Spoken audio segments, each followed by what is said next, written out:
start this, I just want to test something. Can he actually, like, will he actually, like, thingy?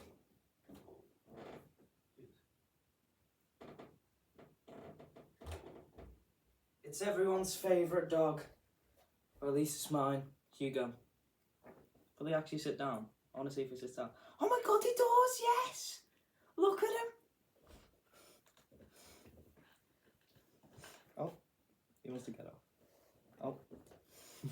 He actually sits down, he kind of looks like... Do you want to do the musical show? It's a corny name, and I do blabber on a bit. He'd probably do it quicker. He'd just bark at everything he doesn't like. So he'd pretty much bark at every album. But, welcome to this, music review, where I review music, because of course I fucking do. Alright, I've listened to a lot of shit. I've also got a few re-reviews to do, so I'm going to start off with them. Starting off with Labyrinth Ends and Begins, which I did overrate. It is still, like, a really nice listen and all, but it's definitely nothing special or anything. Tracks like Ends and Begins were fantastic, admittedly, and there were still some great tracks on the album. Amongst all features being great, Zendaya had a great performance. Billie Eilish was as good as ever. Never Felt So Alone has really grown off me though, even with Billie Eilish's and Labyrinth's great performances, because the instrumental sounds way too much like Mount Everest. Trust me, listen to the songs back to back and you'll know what I mean. I knew Labyrinth had his own signature sound and didn't really change it, but like, I didn't realise he really didn't change it like that much. And amongst this, there's a few duds, and 100 miles an hour is crap. And he does play it safe, but it's a nice listen, but yeah, it's nothing more. 7.8 out of 10. It would be lower, but it does have some really good tracks. And now for Homicide Gang, Snot or Not. I was a bit harsh, but my thoughts still stand that this was relatively It had some great highs, such as ADHD and Fire, but the odd song like Can just sucked. And a lot of it was relatively, like, in the middle. It's a good project, but, like, there were a few highs and there were a few lows. It was just sort of in the middle. It was pretty damn so-so throughout. Some great ideas. The Homicide language does piss me off, because that's such a good idea, but it was just produced really poorly. 6 out of 10 overall. One of them touches kids, but, like... sometimes they make fire music, and there's another one who, as far as I know, doesn't, but, like, let's get to the 1, 2, 3, 4, 5, 6, 7, 8, 9, 10, 11. 11 other albums. I think I only mentioned, like, 9? Or did I mention all 10? Because I know I definitely missed one that came out on Friday, which we'll get to when we get to. And there'll be another one. I'll give them both little, like, thingios, but, like, the other ones I definitely mentioned previously. Starting off with Kodak Black's Pistols and Pearls, which... it was so boring, the performances were terrible, the lyrics were god-awful, and he tried to be Young Boy at the end for some reason. Awful voice, he can't sing. I'm not sure if he really has any talent whatsoever, because both Kodak Black albums I've heard have been garbage. But, yeah. 21 tracks of pure boringness, and it was so hard to get through. One of the worst albums I've heard in a long time. 1 out of 10. Next up is Coach Ice's No One's Nice to Me. I was kinda disappointed, I guess. He can clearly make a good rage song, because there was the odd good idea here and there, and I think there was one that did work out, but too many conform to that type of rage that just sounds bad. And the production is a complete mess throughout, with some pretty poor beats. Some songs, such as Yakuza Ties, were completely ruined by terrible ideas being plastered onto songs with potential. Because, like, what was the point of that goofy-ass fucking Quandale Dingle voice at the start? This Coach Ice, or whatever the fuck he says. But, yeah, it's not worth your time, unless you like Rage.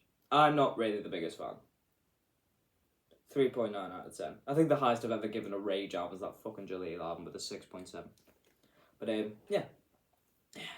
Next up is Lil Durk's Almost Healed.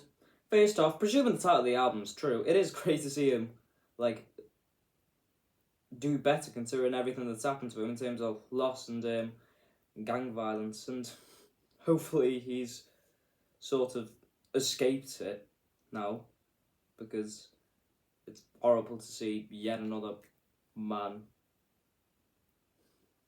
suffer from gang violence, be in a gang, and all the shit that comes with that. Worst thing about hip hop culture is the violence, for sure.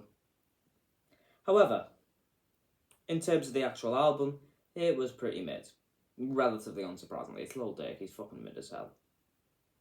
Another one of those albums that would be good if it had like 10 songs instead of 21, because let's be honest, he is not versatile enough to make a quality album this long. I was outshined both features on most tracks that were features. Although Kodak did what he always does and wasn't great, and Rob 49 sucked, so there were exceptions. And I did also hate to see another Juice WRLD feature, Cash Grab, and why the hell does Morgan Wallen keep getting features? And why are they always, like, not terrible? Future and 21 Savage, though, were amazing, and that J. Cole verse was pretty decent as well. He knows how to make an aggressive sort of melodic, piano-ish trap song. A bit of like a young boy trap song, if you know what I mean. But, like, he just knows how to make a trap dud, and unfortunately there was a lot of them here. One of those albums with the odd track to add to your playlist, and potentially even like an end-of-year top track list, maybe. I think I might have had one that might be in there for in the end of the year. Whether it'll actually be there at the end of the year is another story entirely, but nothing to write home about as an experience, and one you'll probably listen to once and like never again. But yeah, just a shame that he made this 21 track some bloated as hell, but Bunny Talks, 5.4 out of 10. Next up is Arlo Parks' My Soft Machine, which was a decent enough listen. Excuse me. It had some great tracks such as Pegasus, which had some great back and Phoebe Bridgers vocals. It would be nice to hear her when she has a fucking feature do an actual verse though for once. That would be really nice, because I feel like every single Phoebe Bridgers feature I've ever heard has not... I think I've heard like one Phoebe Bridgers verse and like a Phoebe Bridgers feature, and that was the Scissor album last year, and that verse wasn't even that great, to be honest. Anyway, back to Arlo Parks. Lyrically though, it was inconsistent. There were some great moments, but sometimes it was really corny, and the music wasn't good enough to make me ignore it. So yeah, it wasn't the best, but it was a decent enough listen. If Arlo Parks is up your street, then go for it, but if she's not, don't bother. Is all I'm gonna say. 6.5 out of 10. I don't know why, but I thought I reviewed it last week. But the Zell fella, Zell plus Les, someone I'm friends with on TikTok. Well, I say friends. Half the time, just arguing over our fucking shit takes. A big step up for him for sure. That previous Fish Tank one wasn't great. Every song actually has like a sort of melody, and many do work. I do think it does sound a little bit too Roblox soundtracky every so often, but the more aggressive sound of the tracks were very nice. Obviously, with the naivety of how it's produced, it does sound a bit cheap, but it was always you're never gonna get a masterpiece from fucking SoundCloud. The drums also sound a bit mid sometimes, but again, cheap, so yeah.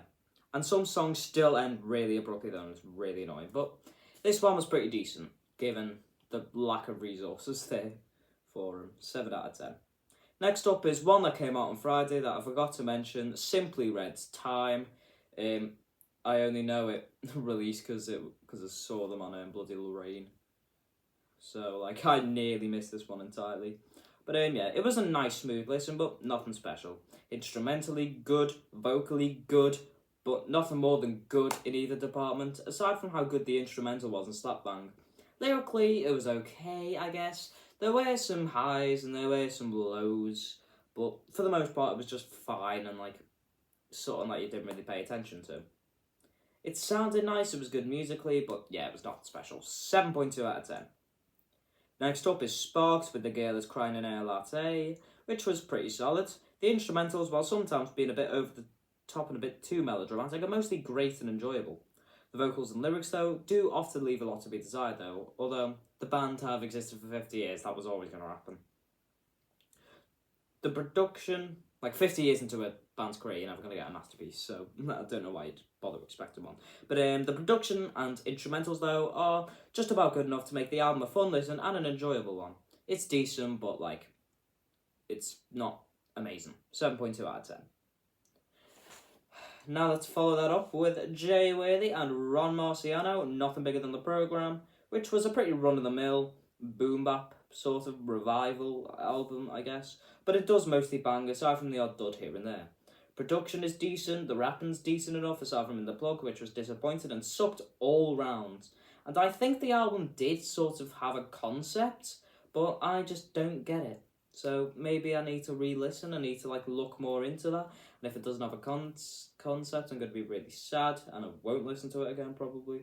Oh well, maybe I'm missing something. Actually no, I probably will listen to this one again, and see, and like look up whether it has a concept, and then go into it again, see if it improves it. But yeah, maybe I'm missing something, as I said, I got it wrong, but to be honest, nonetheless, it's still like nothing special. It's good, but nothing more. 7.4 out of 10.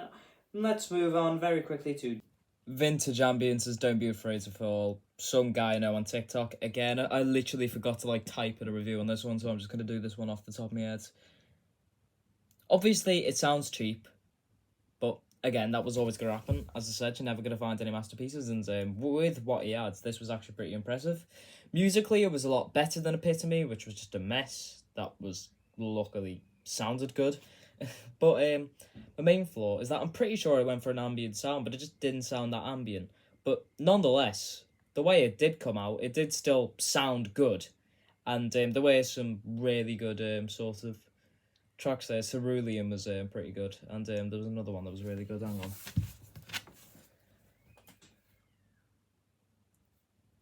This is a very professional review thing. Where is it?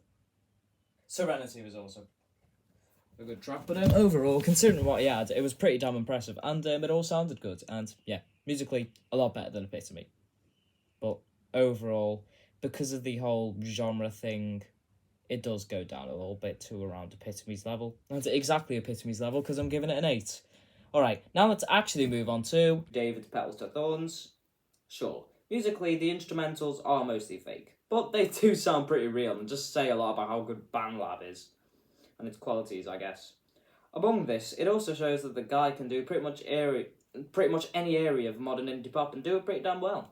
Sure, towards the end of the album, he kind of ran out of ideas, and it sort of just got into more like run-of-the-mill tracks. There weren't any real surprises, but there's a lot of good signs. The vocals and songwriting were also great, and fit perfectly with the instrumentals. For an album to be this good, by some guy, well, an EP, it's album length, basically, it's half an hour.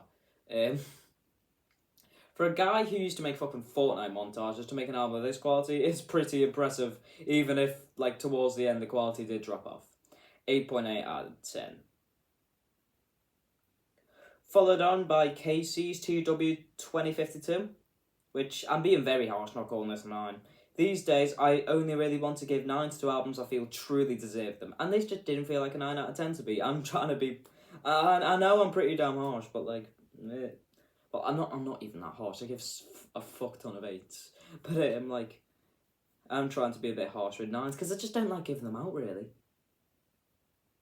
Mainly just because, like, heavily auto-tuned vocals, they're just not very good, are they? It works for some people, but not in a sort of pop sound as much as in the one seen here. Obviously, in some musical styles, it does work and it does make sense, but yeah, not here. Among this, 1 or 2 songs are a tad bit generic. However, it's still really enjoyable, and the generic comments is being a bit nitpicky, and there are some fantastic tracks here, obviously. The production was outstanding, and this was still pretty brilliant, 8.9 out of 10. But at the top is Rory's I Thought It Would Be Different.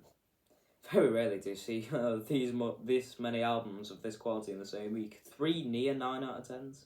A pretty damn wonderful indie album with great rapping and largely great vocal performances. An album of multiple features, for sure, but because they are all in a similar field, it really doesn't affect the album's quality that much, which is a great quality you rarely see. Amazing production throughout too, even though some songs do sound a bit too similar to one another, and there is the odd performance that was slightly underwhelming. But that aside, there is pretty much no flaws, and it was great to see Conway actually step out of his comfort zone and step out of his comfort zone pretty well. I kind of liked that about some songs on him. Won't He Do It? It kind of sounded different to his normal sound, but I do need to re-listen because I think I was being really nice, giving it an 8.1. So yeah, that's another one I need to re-listen. So yeah, boom, 8.9 out of 10. I think I almost forgot to give the fucking rating out, but yeah. Anyway, let's go into this week, which I'm just going to shout out 2 albums that I'm not going to listen to. I'm actually going to shout out 3. 5 Year Foreign. Alright, I'm a pause right there. I will listen to that 5 Year Foreign one. It's on a SoundCloud, apparently. I'm not really going to trust YouTube because of the weird order that it's probably in, which could be completely different to what it is on SoundCloud, but I'll listen to it on SoundCloud, and yeah, I'll review it. So, we're fine. Enough of that. That one I will listen to, but there is one I won't. And even that one I'm considering. We'll see. Bob Dylan dropped an album called Shadow Kingdom, which is 14 songs, 54 minutes long, and I'm pretty sure are just his old songs reimagined, and it's basically just like it's basically like a posh covers album, if you know what I mean, and I don't really want to listen to an album with non-original songs, that's all. Metro Boomin dropped the soundtrack for Spider-Man Across the Spider-Verse, but I don't want to listen to a fucking soundtrack album, because they're always mid. And from what I've heard, this is mid too. You got Sway Lee, Lil Wayne and Offset on the first track, Annihilate. From what I've heard, that track is absolutely terrible. A$AP Rocky and Royce on Am I Dreaming, that one is actually pretty good from what I've heard.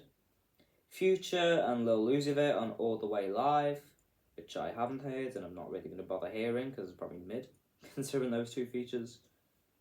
Offset and Jid on Danger Spider, which, yeah, which if it's the song I'm thinking of, I think is also mid. Hummingbird featuring James Blake, which I'm pretty sure I also find mid. Calling featuring Sway Lee, Nav and A Boogie with the Hoodie. It's got Nav and A Boogie with the Hoodie, of course it's bloody mid. Silk and Cologne with 8 and Offset. Link Up with Don Toliver, Wizkid, Beam and Toyan. And also fucking Coi Leray on Self Love. I never thought I'd see Metro fucking produce for Coi Leray. Home featuring Don Toliver and Lil Uzi Vert. That's probably the most Metro Boomin feature list I've ever seen. James Blake, A$AP Rocky and 21 Savage on Nonviolent Communication. Giving Up featuring 21 Savage and 2 Chainz. And Nas Morales featuring, Nas. But yeah, it's probably mid and bloated as hell, so like every other soundtrack album, so yeah. But yeah, that leaves me with only after like bloody 11 albums last week, I've only got 3 to listen to this week, which is nice. Starting off with Moneybagg Yo's Hard to Love featuring Future, Friday, YTB Fat, Fat Wizard, Lil Durk, YTB Fat, again, and Glorilla. 20 songs, 55 minutes long. I'm going to say a 6 is my prediction. 2C with, I don't even know how to pronounce that, Naujour, Naujour, that's how it's spelled. I don't know how the fuck to pronounce it though. Featuring Khaled, Wallow267, 21 Savage and Future. 19 songs, the Future one's a bonus track. 19 songs, 53 minutes long. I'm going to say 6 again. And Foo Fighters with, But Here We Are. 10 songs, 48 minutes long. It's probably going to be like a 7 or something. But yeah, that's it. It's going to be a nice and chill week when it comes to drops, which is nice. Is it the 2nd or the 3rd? It's the 2nd, nice. But yeah, thank you for watching and see you next week. Oh yeah, anyway. Oh yeah, I forgot a few things. First of all, there was another album I forgot to mention because I forgot that it existed, but I just finished the Foo Fighters album, and I just remembered Avenged Sevenfold were dropping, and it actually dropped today. So yeah, Avenged Sevenfold with their new album. I can't remember the name of it, but if I remember to put it down as like text below, I will. So yeah. It'll be like a Hi, 6 or 7, I don't know. Not sure Lola's actually been on an episode yet, so let's change that. Say hi to Lola. Oh my god, what day is it? It's her birthday in 4 days. Yeah, top 3 of the month, bottom 3 of the month, as I do every month. Top 3, number 3 is Casey's TW 2052 with an 8.9 out of 10. Number 2 is Rory's I Thought It Might Be Different with an 8.9 out of 10. But number 1, very first week of the month, IDK's F65 with a 9.1 out of 10. It was my first 9 in like a month. As for the bottom 3 though, number 3 is the Jonas Brothers with The Album with a 1.8 out of 10. Number 2 is Soulja Boy with Soldier Season, which is a 1.4 out of 10. God damn, the choruses on that fucking album still haunt me to this day, how bad they are. And at number 1 is Kodak Black's Pistols and Pearls with a 1 out of 10. That was so bad. But yeah, thank you for watching. For real this time, the episode's done in a bit. Hold up a minute. Sufjan Stevens dropped on the 19th of May and I didn't even know. Literally nowhere was talking about it. I didn't hear it on like TikTok with all the indie girls like going on about how amazing Sufjan is. I didn't hear shit. There was a Sufjan Stevens album. I only found out through a bloody Anthony Fantana video. What other albums did I miss? We'll see. Sorry about this rant, but I felt like I need to. Alright, that's the only one I missed. But I can assure you, that'll be a review next week. That'll be in the albums I missed. For sure. How did I not know about a Sufjan Stevens album? Jesus.